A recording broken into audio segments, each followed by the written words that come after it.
So what's to be done? If we didn't have those things given to us and it's left us with wounds and deep needs and longings for the things God meant us to have, so we end up reaching for things to survive the deficit, but then become false substitutes that lead us to sin and brokenness and more woundedness. What do we do? Well, God's design, even for our healing, is just beautiful and perfect. The way He's made our brains and really our whole bodies is that when we have those longings and those needs for love, for worth and value, for esteem, for singularity, for security, for emotional nurturing, and for connection with Himself, we're designed to find those things in relationship. When our family of origin was not able to give that to us, then the family of God should be the place that we can go where we will receive those needs, where we will have people who will love us that way. If we have not even worked to heal and be restored in our own woundedness, it makes it really, really difficult for us to do that for other people. And so we often talk about how wounded people wound other people.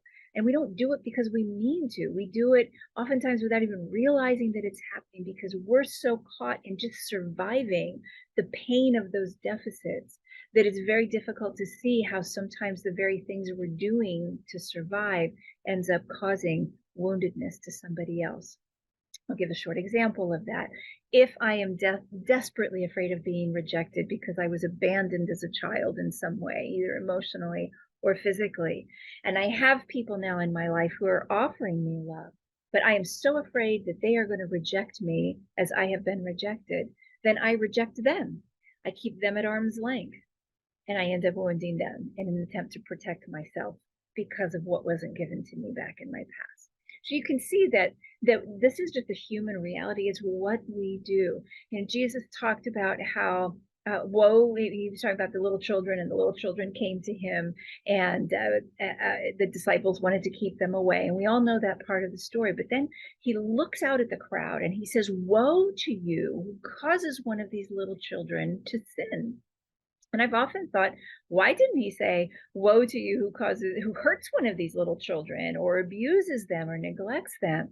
That's not what Jesus said. He said, "Who causes them to sin," because hurt and neglect and abuse of children always leads them to sin in an attempt to fill those needs themselves.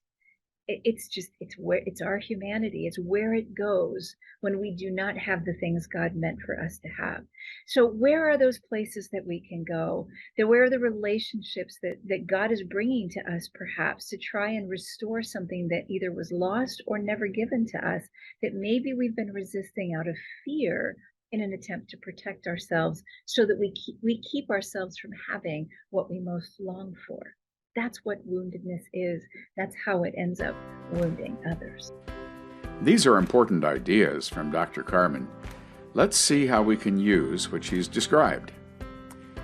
When the families we grew up in did not give us all the good things that God intended for us to have, our church can be a place where people give the love that was missing. And perhaps you wonder if that's even possible. If not, what do you think of the process starting with you?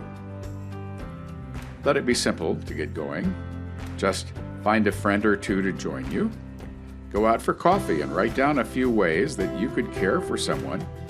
Then pick a couple of your favorite ideas and try them out. Here's where you'll begin seeing God move. God will begin to direct you toward people who need your loving attention. He knows what's happening inside each person, even when their need may not be obvious. Could you use a few practical ideas? Here are a few to get you started. When you reach out to someone on their birthday with sincerity and warmth and tell them that you appreciate who they are, make a point to say that there's something about them that isn't as true of other people. That person will feel valued.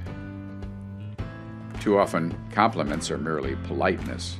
So go one step further. Tell a person something good you've noticed about them that just isn't as strong in other people. Give a compliment that is personal.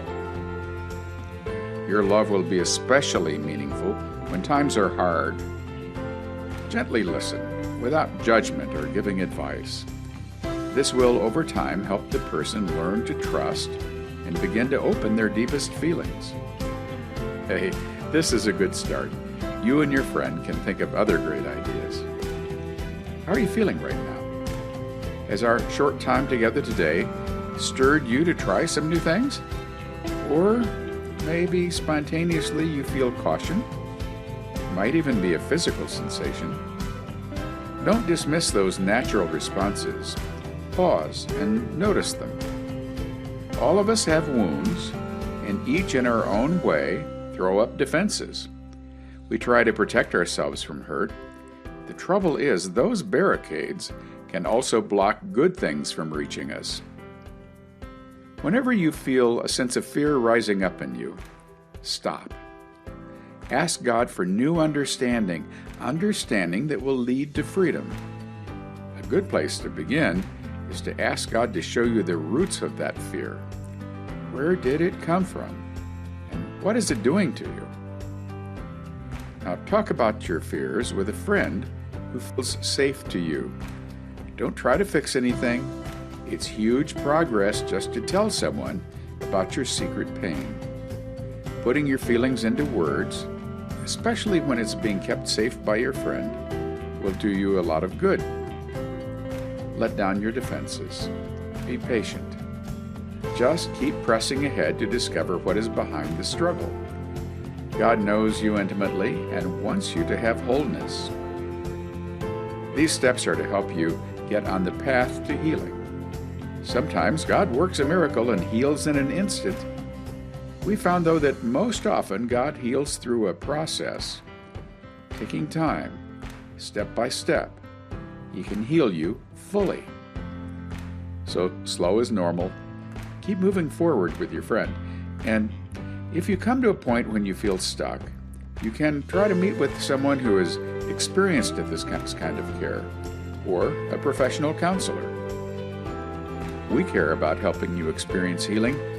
We're eager for you to enjoy all God has for you and overflow in abundance so you can be a blessing to others.